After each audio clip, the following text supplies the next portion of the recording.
Hello, and welcome to Nostalgia Marcana. I'm your host, Doug Leaf. Each episode of this podcast, we'll look back on the movies, TV, games, people, and phenomena that we still love talking about all these years later, and ask ourselves why these bits of pop culture still enchant us today. This week, we'll be revisiting...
Normally, flat as an adjective is kind of negative. If you describe something as leaving you flat, well, that's not so good. Flat tires, also bad.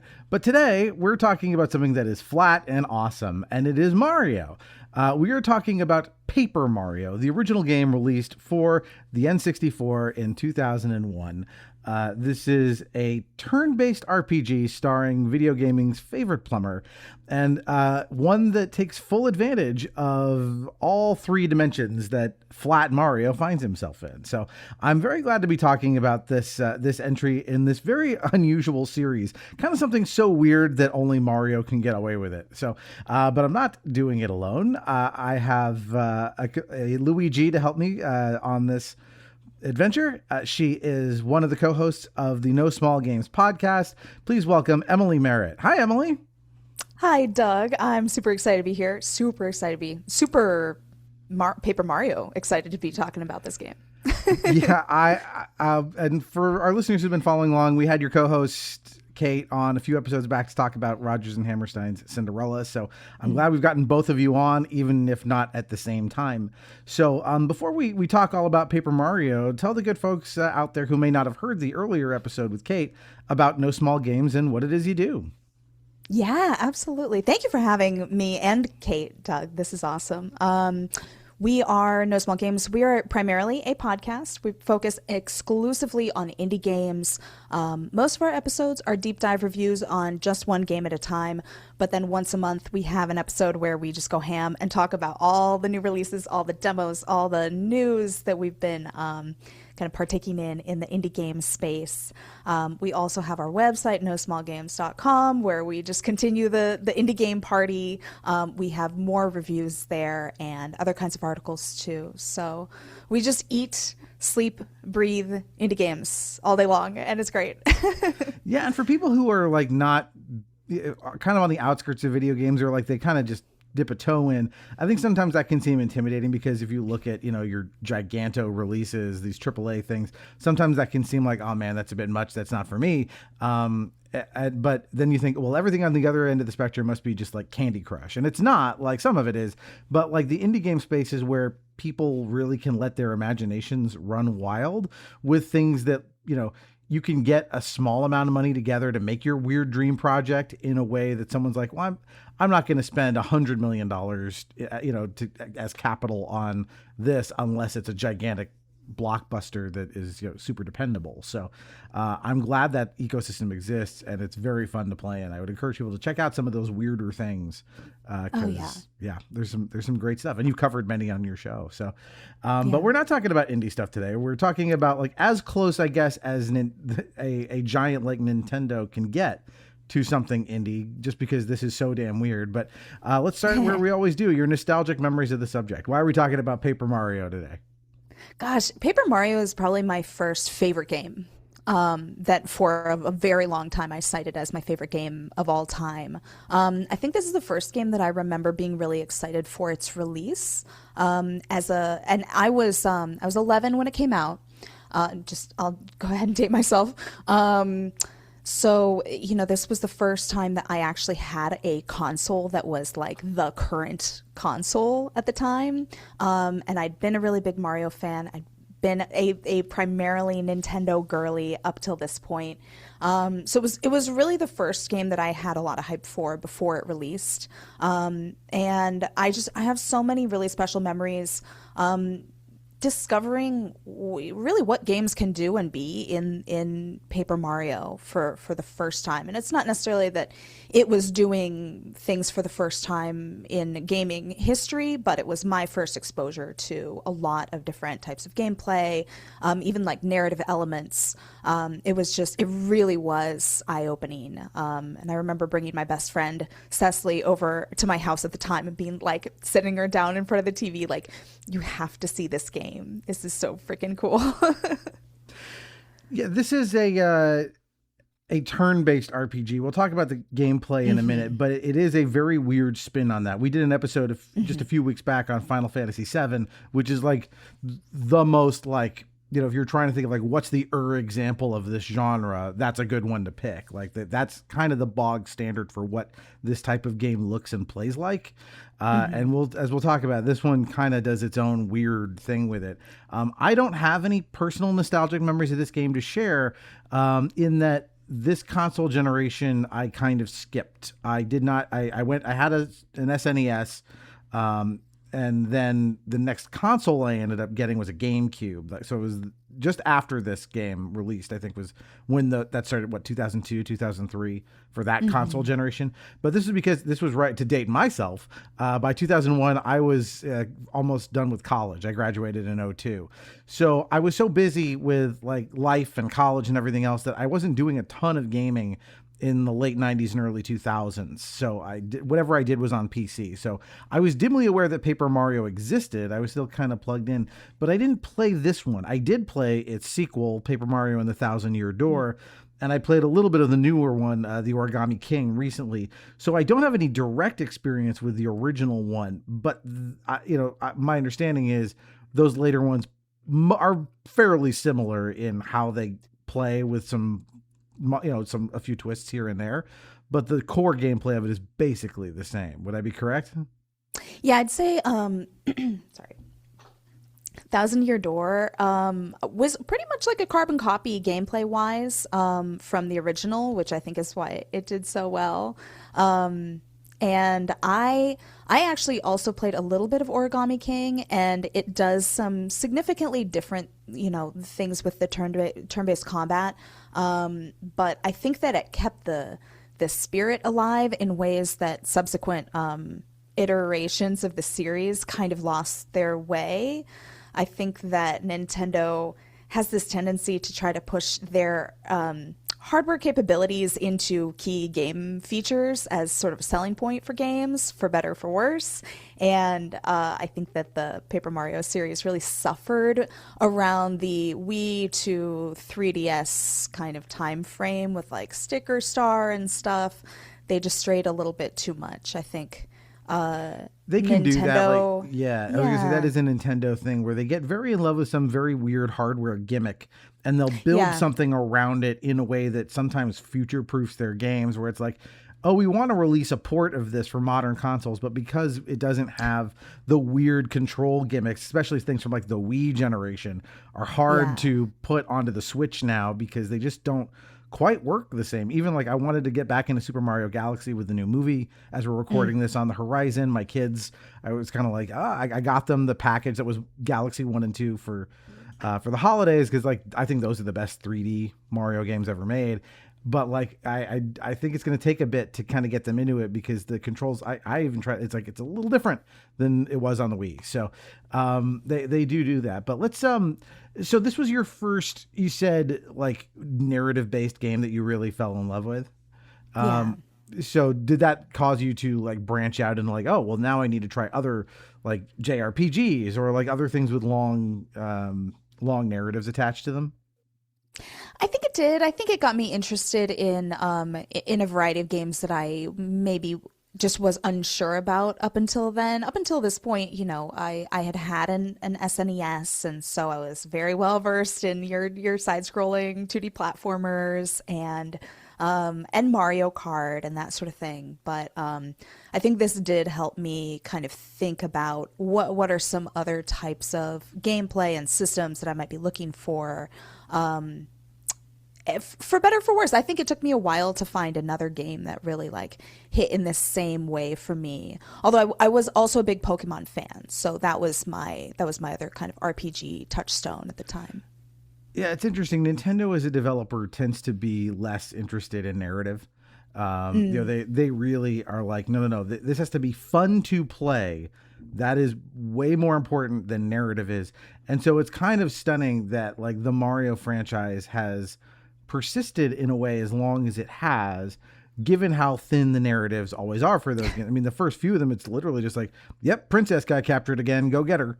But it doesn't matter, because the story you tell by making your way through the amazing worlds they craft is the story. Like, that's the fun.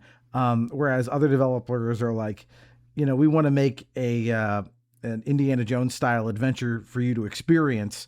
And you're going to have fun doing that. And if you have fun doing that along the way, great. But we have this like arc we need to get your character through.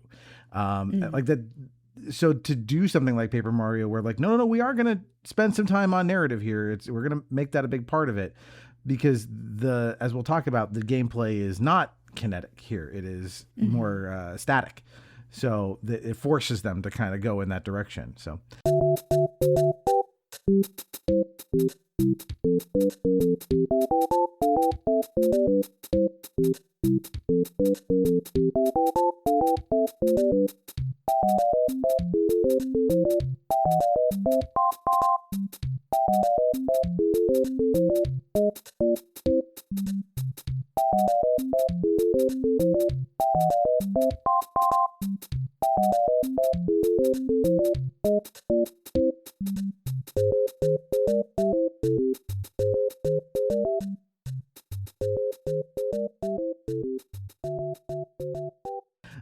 But let's talk about what I guess the general setting of Paper Mario, because I think the setting and the concept here is what makes this unique. And that is, of course, as I said at the beginning, Mario is flat for no apparent reason. Yeah, truly no apparent reason. There's no story rationale, or I think they make light of it a couple times. They make reference to the fact that he's to paper, be two-dimensional. Yeah, and everyone else is also two-dimensional in a 3D world. Yeah, and that's just how it is. It's like, I love that. An alternate universe. They just Nintendo can just get away with that. Of like, they do that sometimes. Like, well, today Mario is a doctor, and tomorrow he's playing tennis, and like these characters are almost like the Muppets, in that you can kind of just slot them into whatever you want to do. And here, so the aesthetic is Mario and the Koopas and everybody else in the Mario universe. They look like stickers. I mean, like, they really look like, even with like the white edges that you would get, like getting stickers as a kid, like when you go to the doctor and they give you a sticker for being good. That's what everyone looks like, while the world is around them are, the relatively primitive 3D polygons on the N64.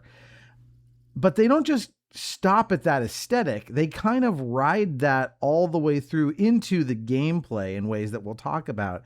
But one, the choice to do it and not explain it, I think actually really works. It's just like, because whimsy, just do it. Yeah. And I think they set themselves up well to be able to play around with other aesthetics, like with the Yoshi's, the yarn, I forget what it's called, the yarn Yoshi game. I don't know that they really explain that either, but they're just, these characters can be any kind of craft material you can dream up. Yeah, like I said, like the lesser the shorter point between those two lines would be to have, what Kamek or whatever, the Koopa wizard come out and like he opens a cursed book and now everyone is paper thin. Again, that doesn't happen. This is just I was surprised because I didn't know this first entry. I kind of figured something like that would happen, but like, no, this is just how it is. They are two-dimensional characters, and the reason for that was actually hardware based. Like the inspiration for that, which I found interesting, is that they said, 3D polygons at this time are a little primitive. I mean, they had done Mario 64, which we covered on this podcast, so they definitely did that. But they thought, we can kind of make this look more interesting and cute if we make things flat in a way that, like, again, like we'd already gone past, I think, Final Fantasy 8 or even 9 by this point. So like the 3D polygons doing RPGs, it had been done. And it was just cool that Nintendo was like, we're going to do this differently to make it cartoony and cute and have a very distinct visual style that lets us have more fun. Yeah, I think this is, to me, one of the first games that of this era that went back and said, you know what, there is still value in 2D art. Because I think that at this point in time, everyone was so focused on, let's showcase the capabilities of our hardware to be able to render these, quote unquote, realistic 3D polygonal models and worlds. And so to actually kind of like carry that love for 2D art into the 2000s is really cool. And I think, I think it really works, but I think it also like paved the way for people to continue to look back and say, okay, no, we're not done with 2D art in games. Yeah, I think this happens every once in a while where like a tech comes along that enables something and then everybody jumps on the bandwagon. And then after a while, at some point it peters out where people go like, well, we can keep doing this, but also the old stuff was kind of neat in a way that we shouldn't have let go. So like in the PC space, for example, once like Myst came around, games like that, like, no, you have to do this with 3D because you're showing off like what a CD-ROM drive can do. And over time, people kind of went back, like, yeah, but this 2D art is beautiful. People want to see that, so you're even starting to see it now, just barely, but like there's talk of like Disney finally going back to doing 2D drawn animation now. I know Pixar's got one in the works that's going to be more 2D looking. I forget what it's called. Like, God, it's the Italian word for cat or something is the name of the movie. So like it's there. Like people are starting to go like, yeah, maybe just doing everything we can to make this the most photorealistic thing in 3D. Like it has its place. It's cool to look at sometimes, but I love 2D painterly art. Like I think it's pretty. So I'm glad that that's here.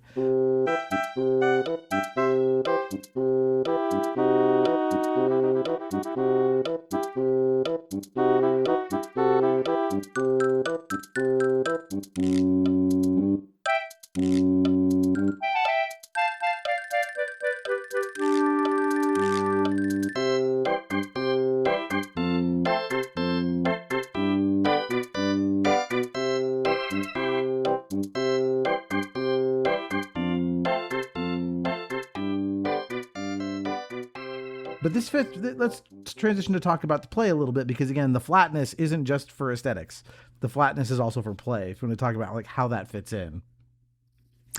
Yeah, I think that I wonder if they approached it initially as like let's expand on what we did with Super Mario RPG, which I never played, but I don't know if they went into it with that approach or if they said, let's make this cool aesthetic, this blending of art styles. But it's going to be I mean, and it is challenging, I think, a little bit at the moments where you do have platforming, trying to gauge, where a 2D character is in a 3D space. And so I think making an all platforming focused Paper Mario at the time probably would have been really challenging and not as entertaining as this sort of kind of hybrid turn-based combat where you've got primarily 2D characters interacting with each other on this little stage, set up for battle. Yeah. So the battles play out. We've done JRPGs before. Like I said, we did Final Fantasy VII recently, where it's like a board game. Your characters take turns. You dial in, like, I choose to attack. I choose to use an item. Your enemies take turns, and you go back and forth, and the game figures out how effective that will be based on stats and math that you don't see. And so it plays out like that. But when you're not in combat and you're exploring the environment, you still kind of run around and jump like Mario. But again, because you're flat, as you said, sometimes that's, it can be disorienting in a way, or weird, because like, oh, I'm navigating a 2D space as a 3D space as a two-dimensional character. But they also like play with that, where like, oh, maybe we're going to have your character shimmy through a crack. Right in the wall because he's flat and he can do that, or go under a door, or like I know in Thousand Year Door at one point you get the ability to fold yourself into a little paper airplane, and you can use that to fly to places you couldn't otherwise get to. So I love that they get really inventive with the idea of like, yeah, he's paper, and also he acts and behaves like a piece of paper. Yeah, it is. It makes it, the deeper you realize it goes, the odder it makes it that they don't establish why this is the case. But I think that they make it work in really interesting ways. I think that they played with it a little bit more in Thousand Year Door, and then I think I really like that they establish a little bit more of this like paper focus in Origami King, because they let themselves really lean into it, I think, more there. But yeah, they do a lot of fun things with this. The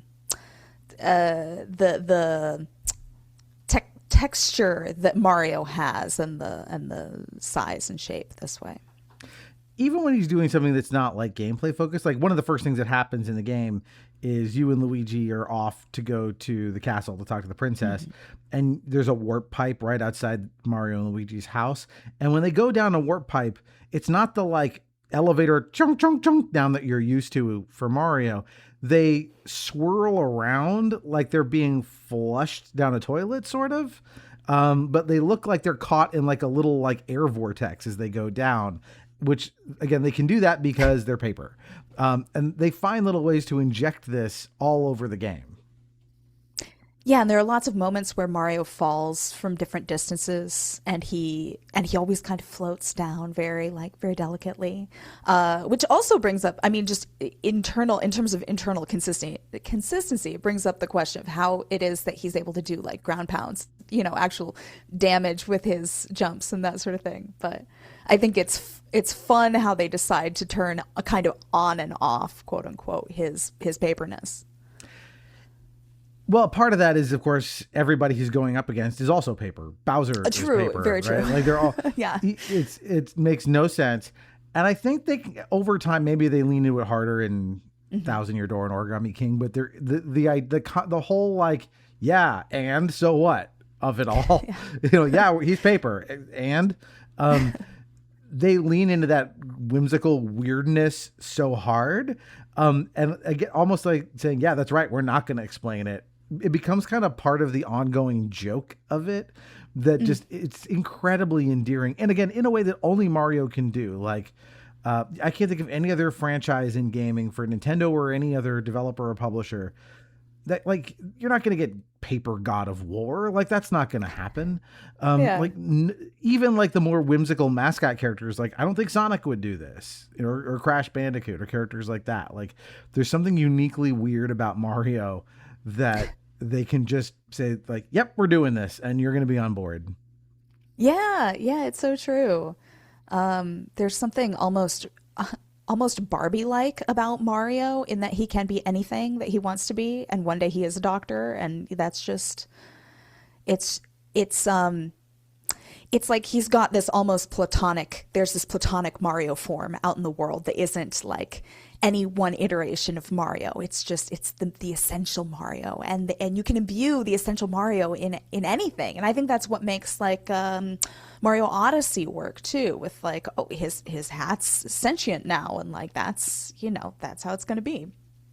Yeah, and if people haven't played Mario Odyssey, it's great. And like the chief mechanic in Mario Odyssey is you have this magical hat, And when you throw your hat at enemies, you can basically possess them and you become them, which allows you to basically transform into almost any enemy in the game and then do what they do to accomplish whatever goal you have to accomplish in the level. And sometimes it's something crazy like a Tyrannosaurus that you're just, and I think they definitely reference that in the new movie. Because they show that Tyrannosaurus in the trailer. Like I'm waiting for, like, I guess they probably have too much on their plate to do it in the current one, but I feel like whatever comes next down that Mario movie pipeline could be paper. Like I feel like I would staring love them right that. in the face. So true. I think something that maybe they were trying to go for with the paper aesthetic too, that isn't like really ever explicitly referenced, is this sort of storybook nature of the game. And I think that sort of explains why you get a little bit more of the narrative, and why I was trying to think if there was any other Mario iteration before this where you actually get a Mushroom Kingdom that feels lived in. And I don't think there is. I think this is the first time that you really see like Toad Town and all of the different regions that you explore in the earlier games, but where it's not like all the NPCs are just sitting around waiting for Mario to appear so that they can do their jobs. You know, every other game, it's either enemies going back and forth on loop waiting for Mario to show up so they can kill him, or Toads waiting for Mario to show up so they can tell him Peach is in a different castle. And now all of a sudden you've got this Toad Town that's filled with Toads who are going about their business and like trying to wrangle their kids together and falling in love and having existential crises, and just like really you know, they all know who Mario is. He's still the most famous person in the world, in this fictional world, but they all have real lives. I think that was something that really really grabbed me about this game for the first time.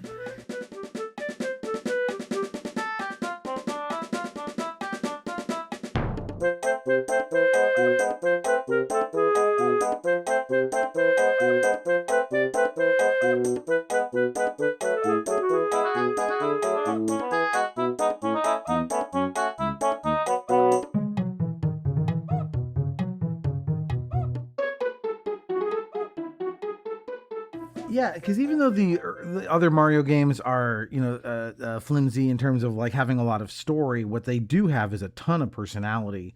That like all of the enemies you meet are real distinctive, to the point where in a lot of the early 2D platformers, when you get to the end of the game, there's like they don't come out and take a bow, but there's like kind of a curtain call where they like show you, here's all the enemies and their names, and you get to know them.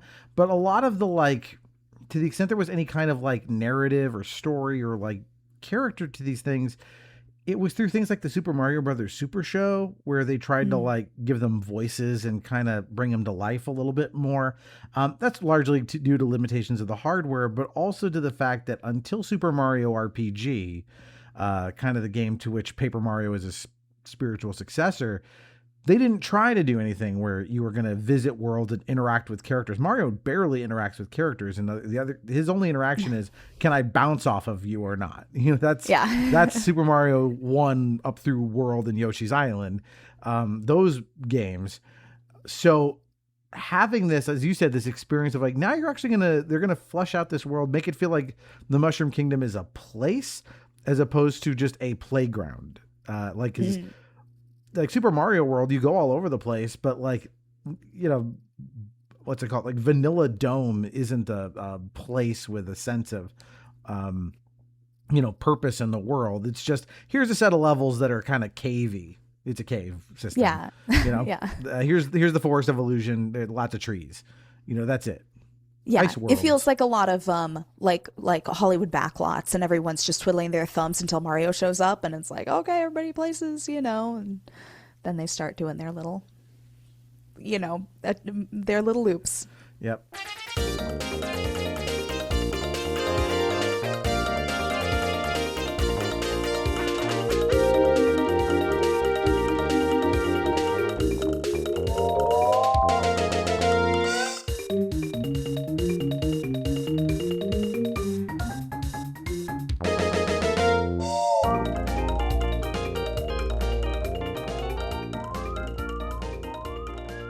Well, so let's talk about how the gameplay actually works. We've touched on a little bit. It's this turn-based RPG combat.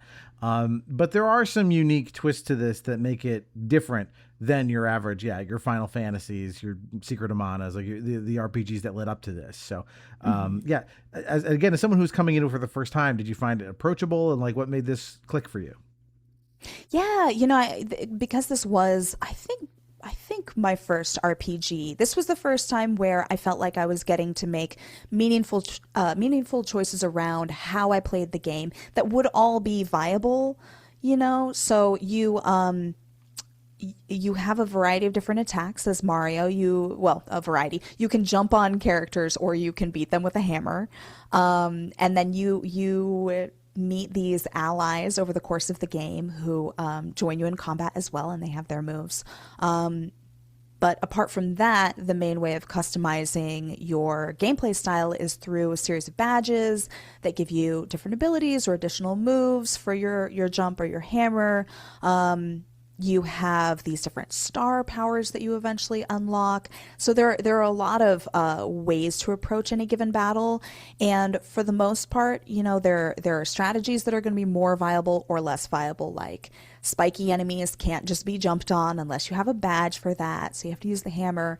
But at the same time, you're given some flexibility around how you approach any given fight. Whereas I feel like even in a lot of other Mario games, there's often like this sort of like square hole, square peg, round hole, round peg setup with enemies where it's like, oh, it's the fire enemy, you got to use your water power, and you get pigeonholed into certain abilities. And this felt very true to the RPG genre, where you really can customize your play style. And even as an 11-year-old, I felt like it was approachable enough that I understood the choices I was making, but also felt like, there wasn't this super steep learning curve to try to figure out how to be successful, as I progressed throughout the game. Yeah, and again, my only experience is from the other ones, but you would have, I think, one of those allies at a time, correct? You can't have more. So first, that's already interesting. Like we talked about this again on the FF7 episode, you're down to 3 people in your party as opposed to 4 people in FF6 and 5 people in FF4. When you're down to 2, this is like kind of what I would call it's a small numbers RPG, right? Relatively few enemies to combat at a time. Up to only 2 combatants on your side, Mario and whoever is with you. And then literally like the numbers are like sometimes single digits, right? Like, oh, your character has like 15 hit points as opposed to 1,015 hit points. Mm-hmm. And really it's, in theory, all you're doing is just adjusting the proportions. So like, we divided everything by 100. So now it's small numbers instead of big numbers. But there's something about this feeling of like, I've only got 10, units of whatever. And like I did 2 damage to the enemy. That seems like nothing, but when the numbers are that small overall, like there's something that kind of like quaint about it. Almost. It's like, I don't know, Mother Goose's JRPG, where it changes the way you approach things when the numbers are this small. It like removes a lot of margins for error without all the decimal points. Yeah, it's very true. I think that absolutely makes it a very approachable RPG for kids, because you can, there is something psychological about all those extra digits, even if it is just ultimately you can boil down the math to the same equation. Just when you are talking about single or double digit attacks, like you can reasonably figure out, and just that process of figuring out, okay, I think I'm going to do this amount of damage in this next turn. That was pretty revolutionary for me, at 11, kind of figuring that out for the first time. So, yeah, I played a little Origami King with my daughter, and I think Origami King does this differently, where instead of being in like a 2D plane where you're taking turns on either side, like standard RPG stuff, Origami King puts you in the middle of like a big dartboard, like a circle, and then the enemies are arranged around you. And so depending on like if they're in a line or where they are relative to you in the circle, it's a significant escalation in terms of complexity that I think she probably didn't grok at the age we got that game. So I'm curious if I went and got like, 1,000 Year Door or went on the Switch Online to play the original Paper Mario, would she click with it? Because she's just about 10 as we're recording this, so that could work. But it's very approachable. It's got enough crunchy RPG complexity, as you said, in terms of customability, but not so much that it feels, like Final Fantasy VIII levels of overwhelming, where you're like, I don't even know how any of this works. Yeah, it's a great amount, and to me, it felt very complex, as a kid, but in a way that I felt good that I had figured it out, once I eventually got really good at the game. And there are a lot of there are lots of ways to level up. Mario's constantly collecting star points. You level Mario up, and you just get to pick between two stats. Your it's your flower points, which are kind of like mana, and your health points that you get to level up every level. So it's like you're still getting to make decisions, but again, it's like very small in scope. Great for a kid to be able to figure out, okay, have I been running out of flower points, or have I been almost dying a lot? A really like sort of confined decision like that. Sometimes that's better, there are definitely games that get to a level of complexity that even I, as like a 46-year-old man, just kind of go like, I don't want to micromanage all this shit. That's not fun anymore.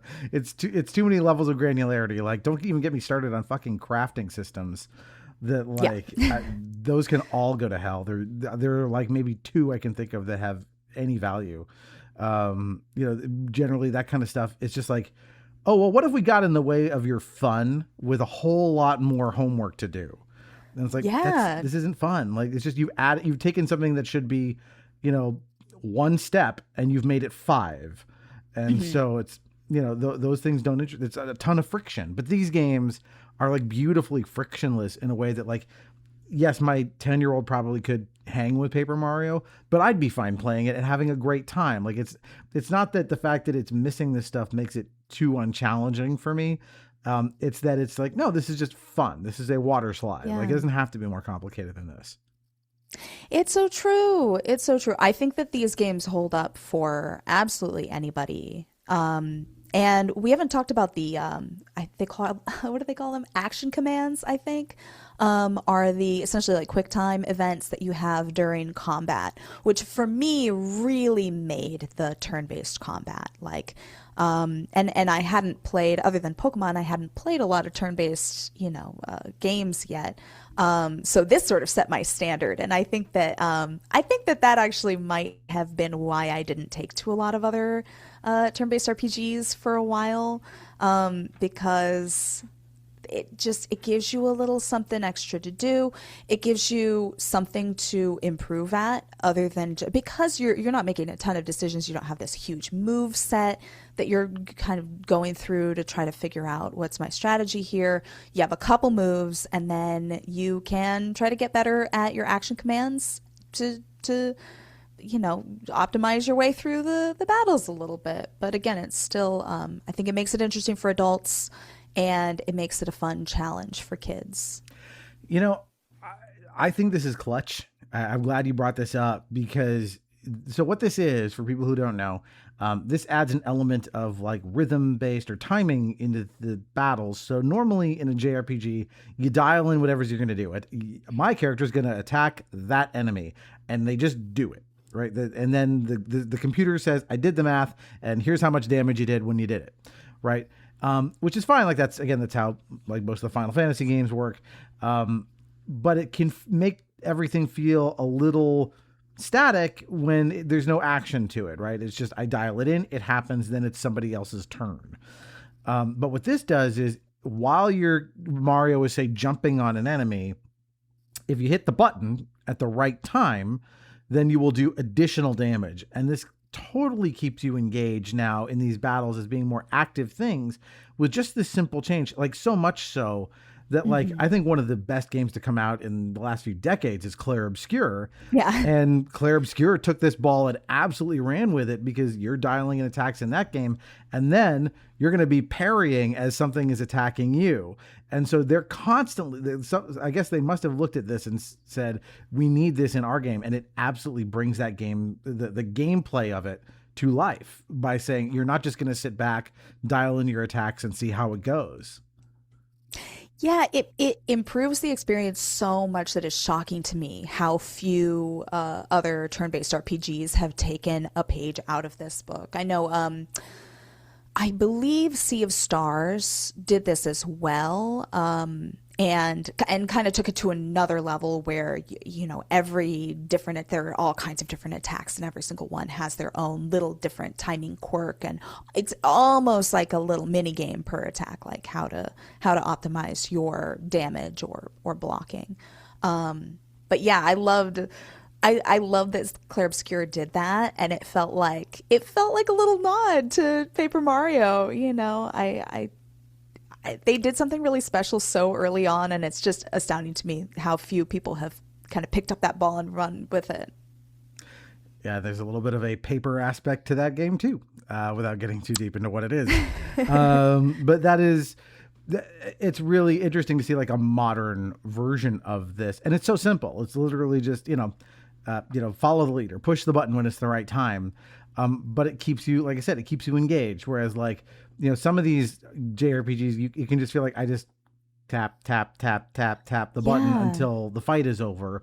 Especially when you're fighting, your average scrub enemy or a group of enemies that doesn't require nearly as much, engagement. You can just grind that away forever. And there can be a pleasure to that of just like, mindless kind of button pressing.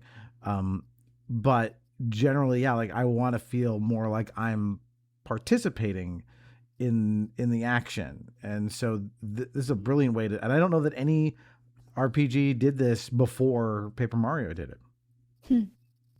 It's possible. I'm sure someone can write in to correct me, but I'm sure. Yep. Never say anything is the first of anything, because someone will come along and hit you in the face.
So yeah, that's kind of how the gameplay works for the most part. So let's talk about the aesthetics here, which, Nintendo definitely has their house style for Mario and how he looks. But again, to kind of go back to this one, you have all the cartoony paper characters that are, very like they're literally hand drawn and scanned in is the way they look. You've got the bright, candy coated worlds of the Mushroom Kingdom. But they still find ways to like play with it and do things that, change it up, even with the relatively primitive hardware on the N64 that I think make this, the visuals of this game still pop pretty well. And I think that was that astute decision of like, this paper look will age very well compared to say the fairly chunky polygons of the early 3D era. Yeah, and I think the evidence for that is the fact that you see, every year at least one or two kind of Paper Mario style games come out, at least in the indie space. People really fell in love with this aesthetic, to the point of like copying, having the little white beveling around the characters. I think it did age super, super well. And allow them to really like explore and expand the world, which is so nice. They when I think about, you know, what the world of Mario is and looks like, this is the game that I think about first and foremost, because it does feel so lived in and so interconnected. You know, you have like small loading screen areas, you know, but it feels very open, it feels very fluid. And I really love that. It contributes to this feeling of the world feeling alive, which the best Mario games all do. Even when their enemies just marching back and forth on top of a platform, they generally build enough personality into those animations for whatever the limits of the hardware they're working on, to where, you know, they feel distinctive. Like there's a reason like my nostalgic memories of NES Mario are really strong, and my nostalgic memories of like, I don't know, Adventure Island or whatever from that era are not. Like it's like, I don't know, there's Mario, there's Mega Man, there's Castlevania, like there's some of these like standout series, and you remember them because they made, in addition to being fun, like the sprite work, they maximized what they could get out of the 8 and 16-bit era to make these things really memorable and stand out. And so when it comes time to do it here, they do it really well. Like, and this gives them so much more opportunities because of this 2D aesthetic to do more fluid, interesting types of animation with them that they had never been able to get away with before. Even in like, again, like Mario 64, they're chunky polygon Goombas that kind of march around, but they're not like this. They're not characters that appear to have an inner life. Yeah, it's so true. And I think that the fact that this is a game with a little bit of a narrative focus allowed them, but really forced them to think about, you know, who are the characters that exist in this world and that you might encounter. And the end result is that this is a game that for me at 11 was really poignant, because I felt like it was a game truly for everyone in an ecosystem of toy marketing that was very gendered at the time. I feel like the 90s in particular was really obsessed with gendering all of the toys and games that you found, and you had to choose, do you like, you know, boy toys or girl toys, boy games or girl games, and you can play boy games if you're a girl, but that becomes your personality, you know, so you have to choose. And for me, Paper Mario was really special because I felt like there were it was just a whole world full of different characters, different genders. Some of your allies are girls, are female. There are areas that feel more kind of girl coded. The Shy Guy area, the Shy Guy toy box, felt very a little more girly, a little bit more for the girlies. And this is maybe a little bit of a spoiler, but you have sections where you get to play as Peach as well, and those were really special. So this game meant a lot to me in terms of feeling like there was a video game that was for me and also for anybody at all. I think that's kind of been Nintendo's thing too. You know, like they've been doing that from pretty early on, right? You know, Metroid famously, you're playing as a girl. Super Mario Brothers 2, the Doki Doki one, you can play as Peach if you want. You know, but even still, like these games are so like foundational and whimsical that even if you're playing as this, you know, pot-bellied, mustachioed man, these games are for everyone. Like there's nothing gendered really about Mario at all. This is like, just come and have fun in our bright colored, happy world. There isn't anything about it that's like, there's no gating in Mario. This is really for everybody. Yeah. And that's true whether it's, you know, Mario Kart or, you know, any of the other, you know, offshoots of the main Mario series.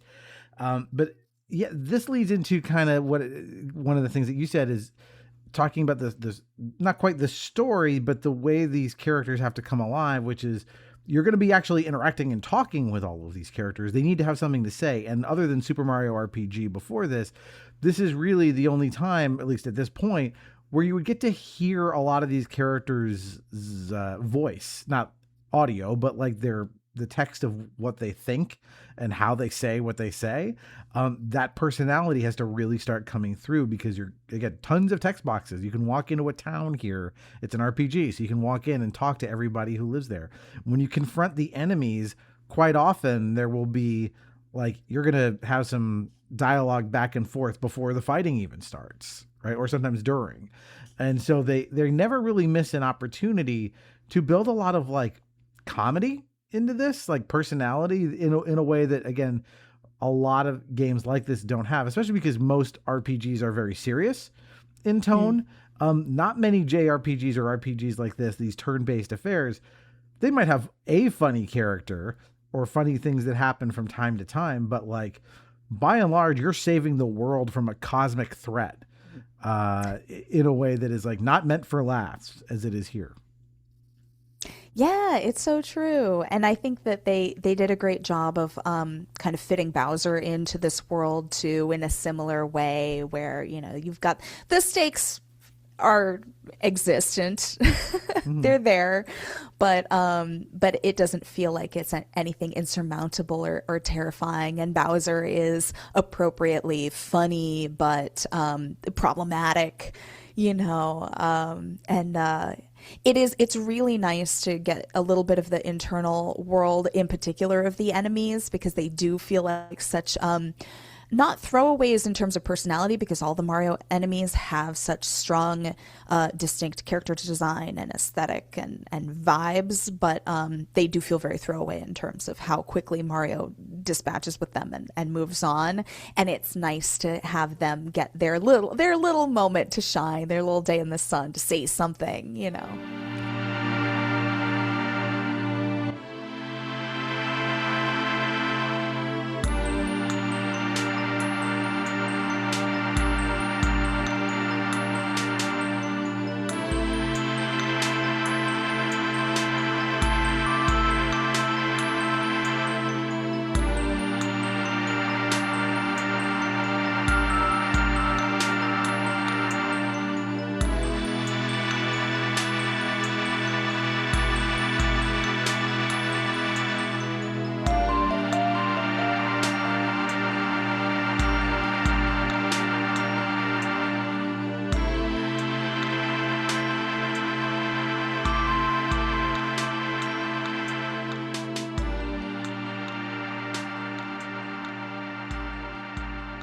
It's that peek behind the curtain, you know, that you want, where like, oh, the two Koopas are, you know, grousing with each other about workplace problems. Yeah. You know, it's that kind of stuff where like you're getting to, you come upon a couple of these enemies from time to time, and they're in the middle of some seemingly mundane conversation, and it's like, oh man, Mario's here. Great. You know, we're gonna jump on our heads or whatever. Like, it's nothing is played seriously. And like, again, because everything is so kind of joyful and silly and storybook, it lets them get away with a lot in terms of just, this is all for fun. You know, like again, like you said, it almost feels like when you stop playing the game, it's like Wreck-It Ralph. The lights turn off and everybody goes back home and hangs out. Yeah, exactly. I think another character that really benefits from this just approach to the world building is Luigi too. Like, you get so much of Luigi's internal life. He's basically sitting at home the whole time, and he gets letters occasionally from various characters, and you kind of you learn about, you know, the struggles, what it's like to be the little brother of this you know, world famous hero, and how hard it is to live up to that. And I just love it. I think it established, you know, a great foundation for like Luigi's other, you know, appearances and Luigi's Mansion and stuff. Just getting to see like what's Luigi like when Mario's not around too. Yeah, he's a little more fussy. He's a little less brave. You know, he's, as I said, they have a lot of fun with the idea that like, well, Mario is the protagonist having this entire adventure, and Luigi is stuck at home doing nothing.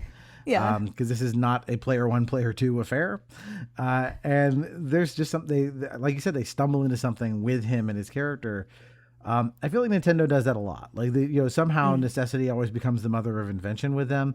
Even if you go back to like the early days of like, how did they end up designing the Koopas and Goombas and stuff for the enemies for the original Super Mario Brothers?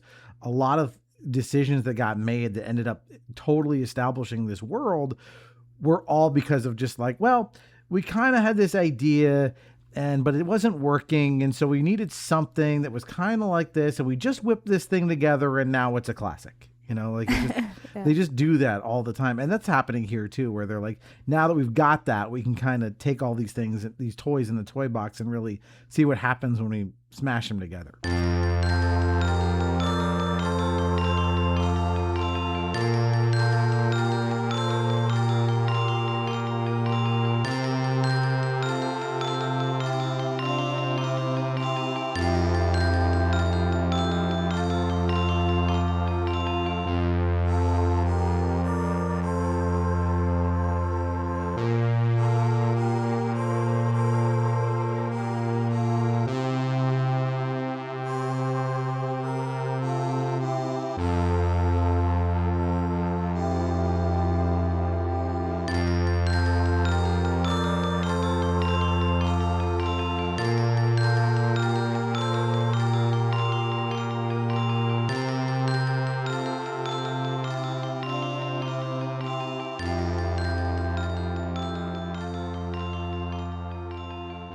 But I want to talk about music. We talked about some of the visuals, the music of this game. Again, like Mario House style. Like the music here is not that different from, say, what you hear in Mario 64. They're taking advantage of the N64's more robust palette of synthesized instruments.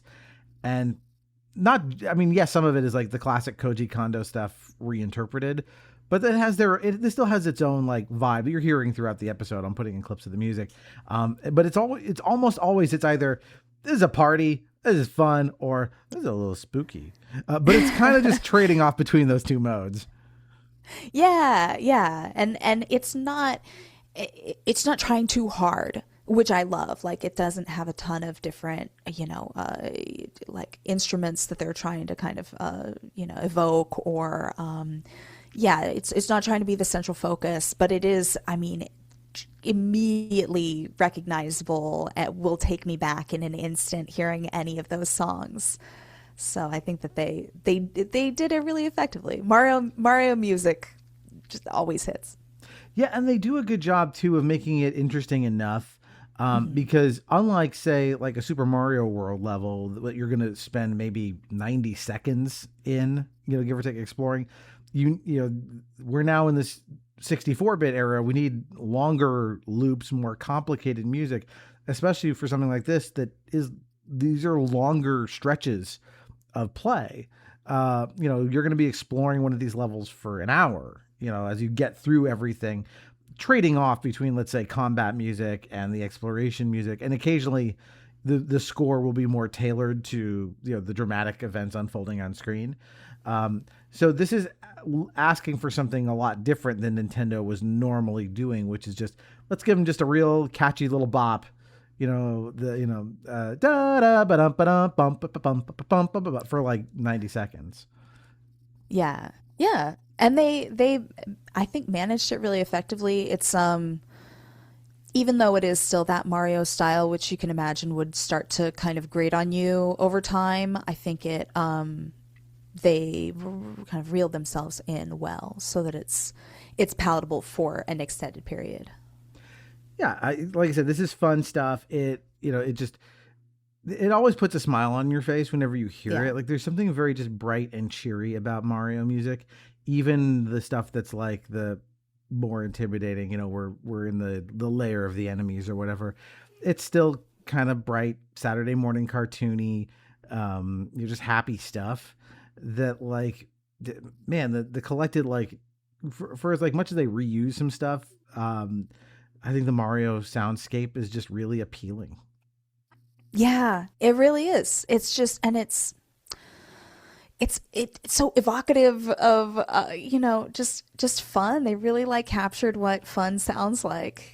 Not to be sappy about it. I know, like, yeah, well, maybe because all of our childhoods from 1985 onward have, had Mario in them. Like my kids are, not huge gamers, even though Daddy is, likes to play video games a lot. My kids have not been too big on it. They play a lot of Mario Kart though. They do like that one. We've played some Mario Party as well. They've been getting into that. But I'm really curious. Like, I feel like if we went to the, Mario Land at Universal Studios and they're just piping in this music all the time, like, just how good does that, like, these whole places look like places you want to run around in and have fun in. Yeah, they really do. They really do. I think that that's ultimately like what really captured my attention and got me so obsessed with this game was that it was a world I wanted to spend time in, and they baked in lots of stuff for you to do, that is not story progression stuff, not combat related. There are lots of little secrets and fun characters to encounter, that just gives you lots of opportunity to really get comfortable and spend time in this beautiful little cartoon world.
Yeah, and as you said, like, so we'll talk about the story in a minute, but one of the cool things is they have these interludes where you play as Peach, who has been kidnapped, and you are trying to, do what you can to better your situation while you're her. And those are all non-combat, as I recall, right? They're all primarily stealth, which I thought was really, really cool. I love that they didn't, and they historically just don't do this with Peach games, where they don't just like kind of reskin Mario as Peach. She always has her own different, very like on brand abilities. And I think here it just made so much narrative sense for her to have these stealth portions.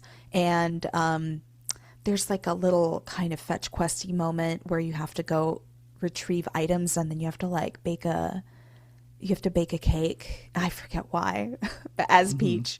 So yeah, I love these little sections that feel very her, feel very like on brand for her. Yeah, I mean, they've turned her into an asset, right? Like, 'cause I think initially, right, she's just a damsel that needs to be rescued. But every time I think they've found that like we want to bring her to the forefront, players really gravitate to her, and they've just made her more and more spunky over time, to the point where like, yeah, her being rescued is like, yeah, it happens, right? But even I think in they try to do it in a different way and say like Mario Odyssey, or the Galaxy games are more focused on Rosalina. Like they do different stuff to make Peach and her personality kind of pop. And they, again, all of the personalities, like, again, that is one of the big strengths of this game and this paper series, is that they get to spend so much time on the kind of fun characters that you normally don't get when these characters are just running around and jumping on things. So let's talk about the story. So the story starts with Bowser essentially getting a hold of this wand, this magic wand, and imprisoning these 7 star beings that are adorable, little star guys that are essentially, they might as well be saints, essentially, that are responsible for the upkeep of the world. Bowser takes them, and it's up to Mario to go free them from where they are imprisoned, and then ultimately get Princess Peach back. That's the basic setup, but I'll turn it over to you to kind of go like, because you're obviously the one who got real into this story and where it goes. So I'll turn it over to you. Like, what was it about this that grabbed you? Yeah, I think, well, so one of the first things, there were a lot of like firsts in this game for me. And I think I was trying to think back. I believe this was my first ever scripted failure that I encountered in a game. Because when you first encounter Bowser at the very beginning, he's just stolen the Star Rod. He's now essentially invincible. The Star Rod lets him like grant any wish that he might have. And you can't win that fight. And that was kind of a jarring moment for little Emily going, oh, wait, did I? I guess I couldn't have won here.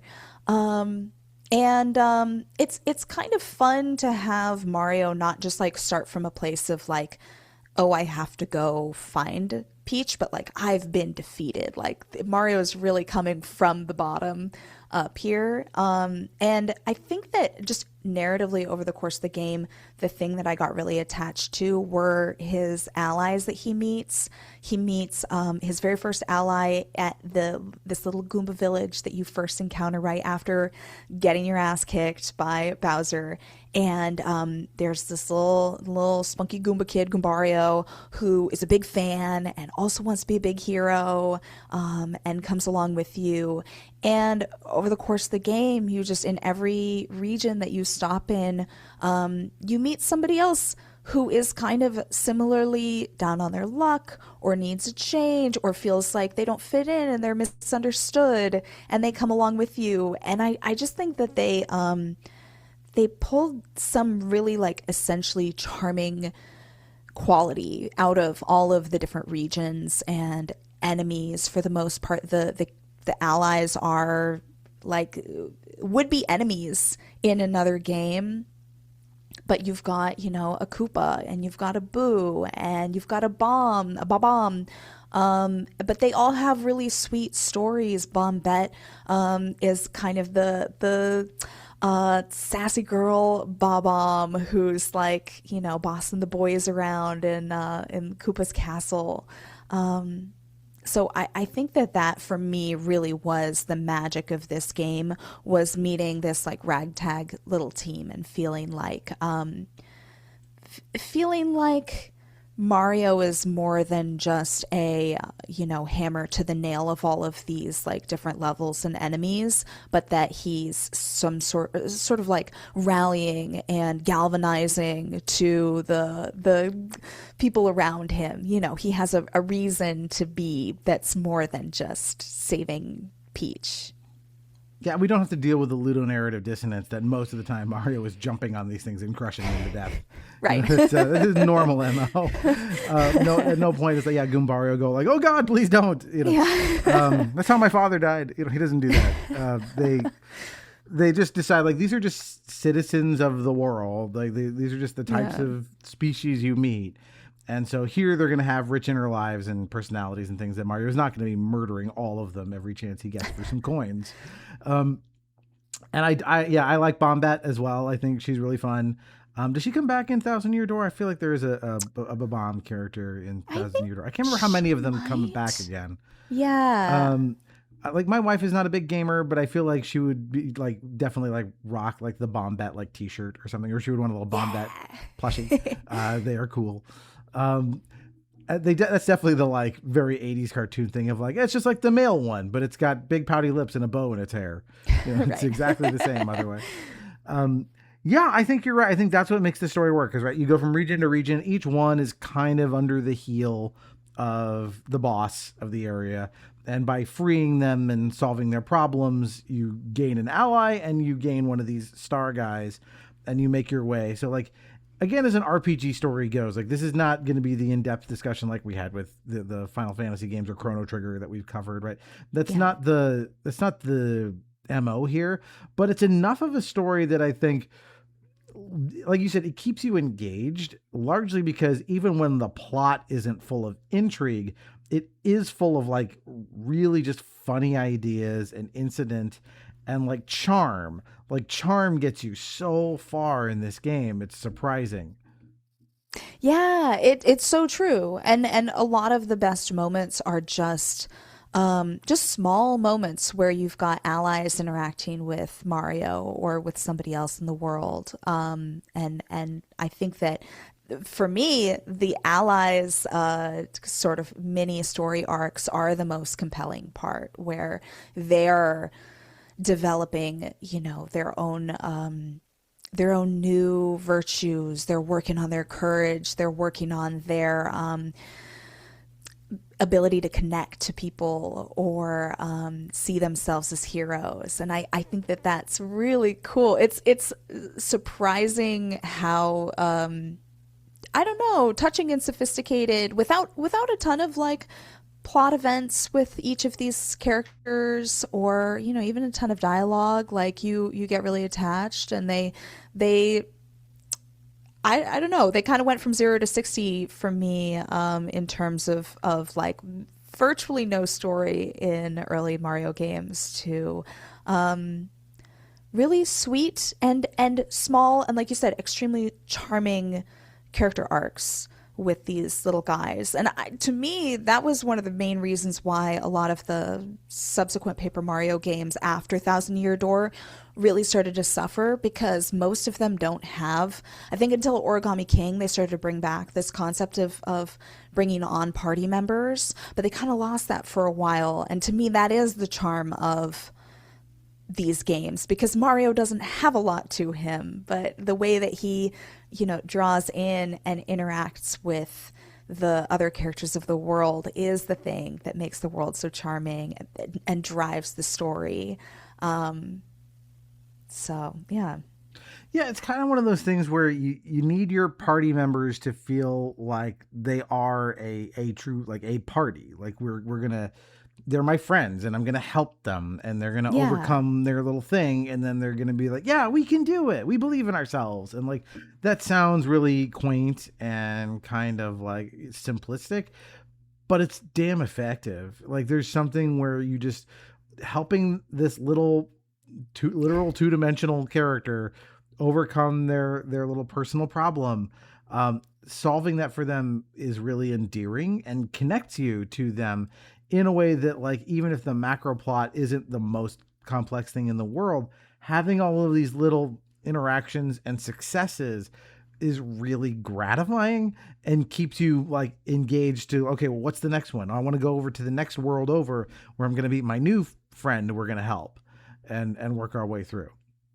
And they're genuinely so helpful to you in the world too, so you get to really see them shine and see how valuable they can be to Mario. And like, at the end of the day, I know I'm gonna beat Bowser. It's a Mario game, right? Like, I know the end of this story. It's the middle that's so interesting. And even the star spirits, like, they have their own interesting dynamic between them. You've got like Elder Star, and then you've got kind of like the ones who are a little bit more on board with his plan, and the more rebellious ones. And yeah, you just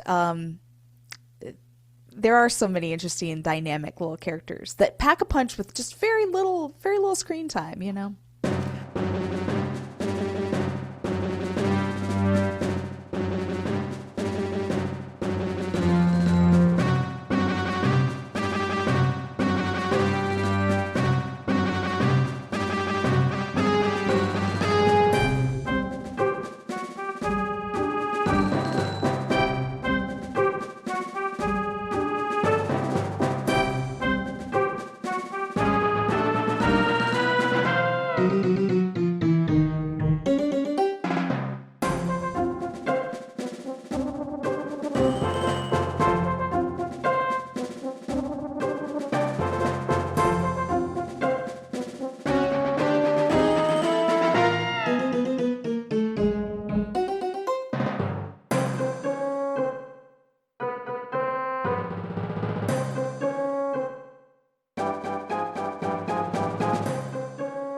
And even the bigger characters, right? Like, so Bowser, and they definitely continue this in this Thousand Year Door. They have fun with him being very ineffectual, right? Yeah. A lot of like all bark, no bite kind of stuff.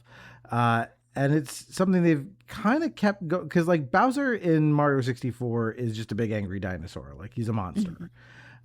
But Bowser, as you start to see him in some of the other ones going forward, they really kind of take the wind out of his sails, and that starts here in a way. Like there's something very funny with that in a way that I think they captured very well with Jack Black's version of him, which is a lot of this, like he can seem fearsome, but then like underneath that is just sort of like, yeah, he kind of doesn't have the goods when it comes time for it.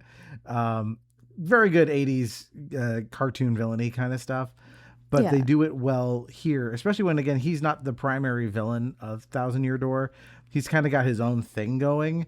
And it, again, always like he's a punching bag for comedy more than he is anything else. And so, again, just a great way to change the script on a character who's, again, should just sort of be an angry kaiju. Yeah, it's very true. Especially considering he's, stolen an item that, in theory, I mean, he can grant any wish of his. So this really should be a snap decision to be able to get rid of Mario and win. But he just can't. He kind of is the character still who like really can't exist without Mario and without this dynamic and constant struggle. And I think they do that really well here. Yeah, he definitely needs this, right? This is what he's got going in his life. They found a way to make him fun. All of these characters, it's like, well, what can we do to make them more fun and silly, since continuity is not a problem in the Mario universe? We can do whatever we want. And so, are there any particular characters or story beats that really stuck with you or that you remember? I feel like for me, it's really tied to like the region. So I felt like Dry Outpost was such a fun region because you kind of have this like little Indiana Jones storyline with this archaeologist, and the main setting for that boss fight and sort of what you'd call like the mini castle, I suppose, for that area is hidden, and you have to go kind of excavate it out. You have to go, solve little puzzles to find it. And that just felt really fun. The characters all felt plucked from like a Prince of Persia or Indiana Jones. You've got the little kind of informant mouse who you have to get the secret passcode to find, and the archaeologist character who's kind of bumbling around, and the kind of pyramid that you wind up in is so fun and like one of the most like kind of dangerous feeling areas.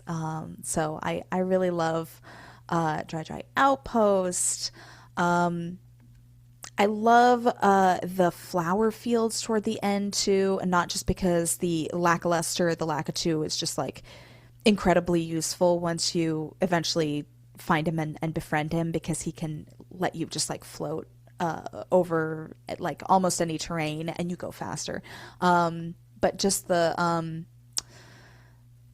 I don't know, you're not always solving every problem with a big boss fight or just kicking ass. Like in some cases the solution to an area's problem is like making somebody happy or solving a problem that they have, and I really appreciate that about Flower Fields. But just the fact that those two worlds exist in the same game, where one feels very like action oriented and one is very very sweet, but they both are challenges and they both feel really cohesive in the world. I think Nintendo's good at that overall, and like let's give the players a variety pack, right? We're gonna change up tones, gameplay modes, styles, and that always keeps like, oh, what's the next one going to be, right? That's always a good kind of thing to do as a developer, is go like, that this next thing, now for something different, we're gonna change it up. So. Well, great. How about the ending? We should kind of wrap up how the game ends. So I'll turn that to you, since I, again, didn't play it. So tell us about the ending and why it's awesome. Oh, you know what? I will say the ending is not the awesomest part of this game. It really is the journey. You do it at the same time. I do love that Mario games have a consistent formula. And so, of course, you wind up in Bowser's castle. Of course, you wind up fighting Bowser. Of course, you win. And, and peace is restored to the Mushroom Kingdom. But I do think that, like, the journey that you have along the way is the thing. Oh, God, it's really about the friends you make along the way. And I think, in particular, the fact that, like, Princess Peach gets to be useful and helpful, which is like her story arc in this, is she doesn't want to be the damsel anymore. She really wants to be able to do something to help Mario. And I love that she is able to achieve that. And I think that everybody, except for Bowser, comes away feeling a lot more actualized, by the end of the story, even though it's this really quaint story.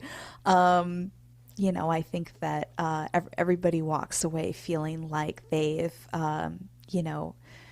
achieved something or grown in a way that they needed to. And I really love that.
To me, like, that's the best selling point of something like this, where, because a game like this takes 20 hours or something to play all the way through, right? To keep someone engaged for what is basically the equivalent of like 1 or 2 seasons of television, you've got to have enough going on to get the person all the way through, because you need to incentivize them to keep pushing, keep fighting more enemies, keep exploring, to get to this point. And so I'm curious, that we've kind of made our way sort of to the end of the game. How many times have you replayed the original Paper Mario?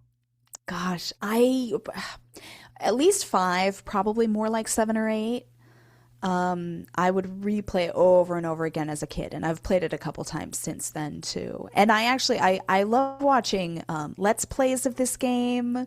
It really doesn't ever get old. It continues being really good, and I think that it's kind of the thing that has caused their this series to suffer a little bit over the course of time, because I think Nintendo really nailed it with the first 2 games. And, they have this insatiable need to constantly, be innovating, be changing, obviously be matching their game features to their hardware to showcase things, which, in theory makes good business sense, but doesn't necessarily make good games. And they really, they found this perfect recipe and perfect formula with their first 2 games. And I really think that if they had just continued to make 5, 6 more with the same formula, and swapping out characters, new adventures, new stories, they could have had, a new, something as impactful, I think, as like Pokemon on their hands. And obviously Mario has made a big impact on his own, but I think that this is just this and Thousand Year Door are both such special games and such special representations of the Mario world. Well, Nintendo can always be counted upon to never let a franchise fully die. Because that's the thing, right? You wait long enough, there will be another mainline Mario platformer. It's amazing they've gone this long since Odyssey without one. I suspect one is imminent, but you're going to get another Mario Kart. We got another Metroid recently. Zelda's been firing on all cylinders with Breath of the Wild and Tears of the Kingdom. So other than your oddball like Kid Icaruses, who they've kind of left on the wayside, generally the first party Nintendo characters, like they're going to do another one. So there will be another Paper Mario game. It's not if, but when. And so hopefully, as you said, maybe they take a step back from where they went with Origami King to do something a little more like they did before. I mean, it's not surprising they did just release a new port of Thousand Year Door, which I know people had been hoping for a while. So I think, you're not alone in having a lot of love for this particular version of the Mario franchise, like this offshoot, whatever you want to call it.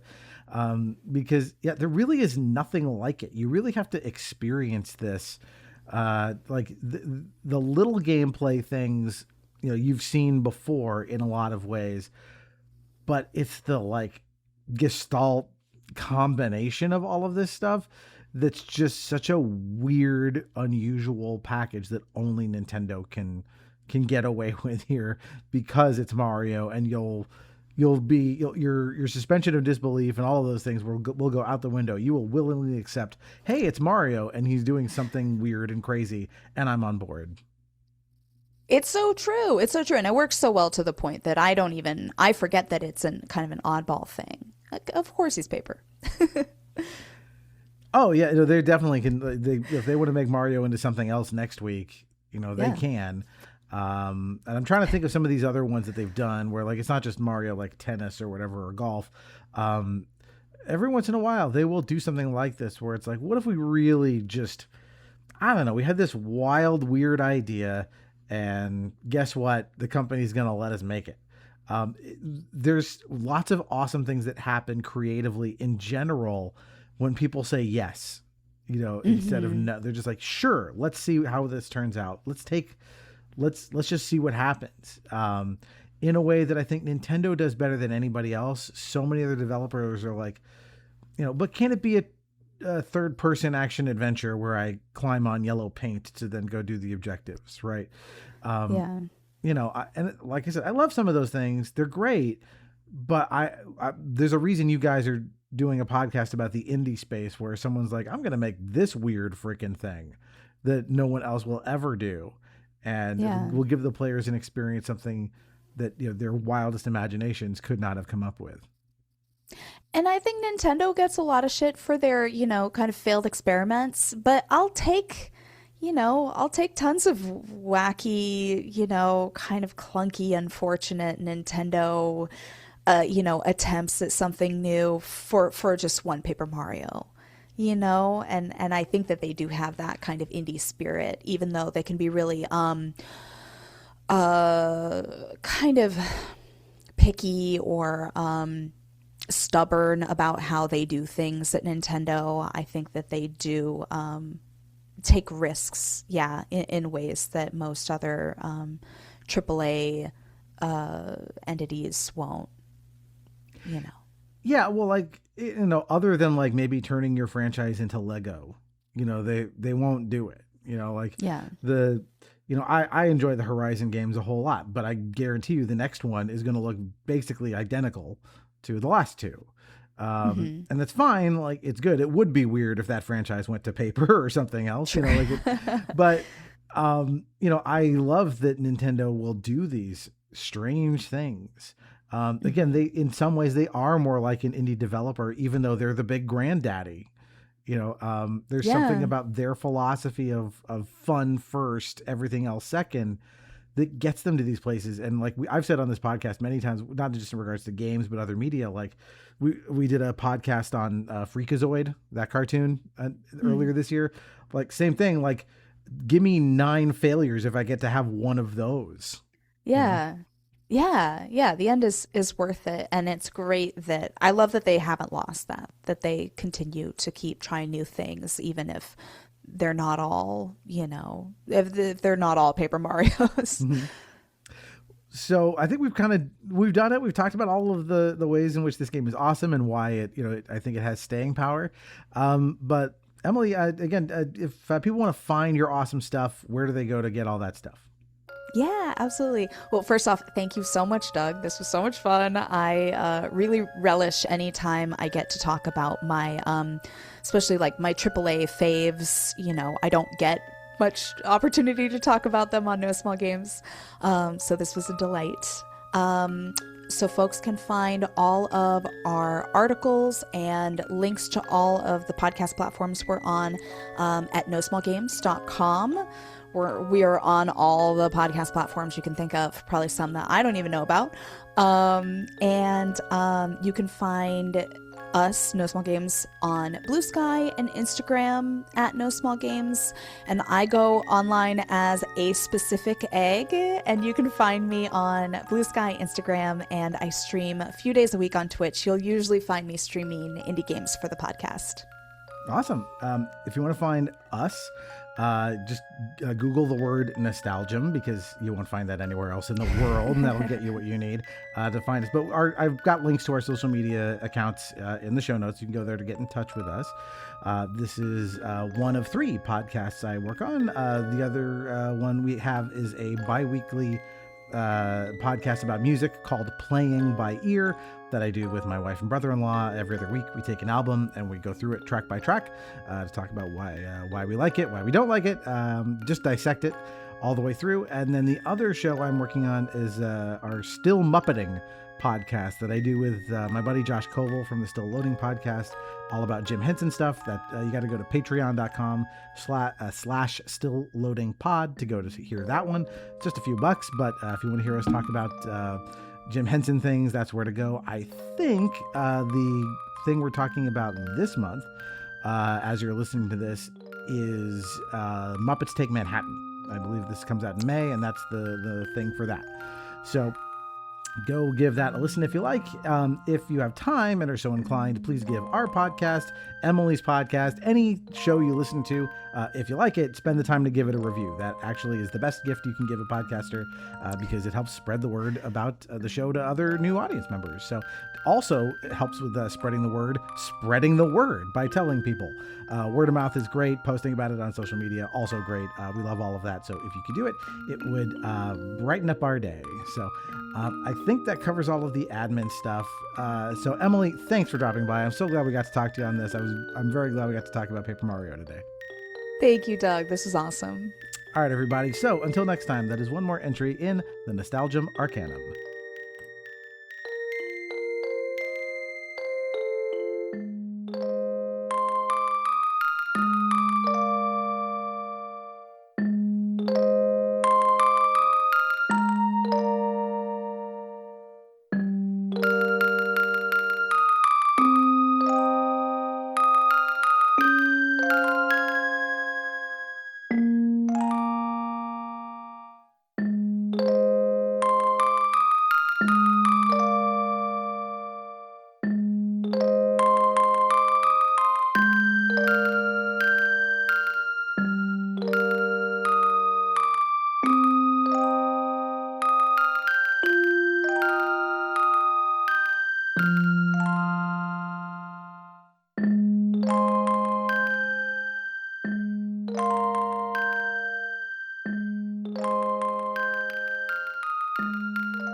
Woohoo!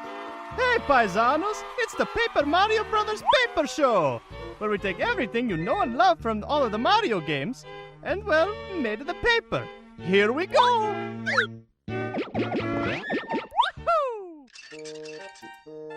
Whoa, whoa, whoa, where do you think you're going, plumber? I have to go save the Mushroom Kingdom again. Can you let me through? No can do, sir. You can't go save the world from utter destruction until I'm done fixing my gate. Aw, man, but it's the only possible way I can get to the Mushroom Kingdom. Well, tough goomnuts, bub. You're not getting past my gate. Not even if a big yellow block with eyes fell from the sky and crushed it this very moment. I was almost done fixing that gate. Nobody say gate to me. Hey, Dad. Whoa, what happened to your gate? Ah! Oh my gosh, you're Mario. Are you gonna save the world again? Mm-hmm. Dad, can I go on a dangerous, life-threatening adventure with this stranger I've never met before in my life? Huh? Well, I guess that's okay. Yay! Hey, Mario, whether you like it or not, I'm joining you on your adventure. I know everything about every creature and person you will encounter, even though I've only lived in this tiny little town my entire life. Great! Let's go! Well, you'll have to put your adventure on hold because there is no way 2 pieces of paper could fit past this Hey! Get back here!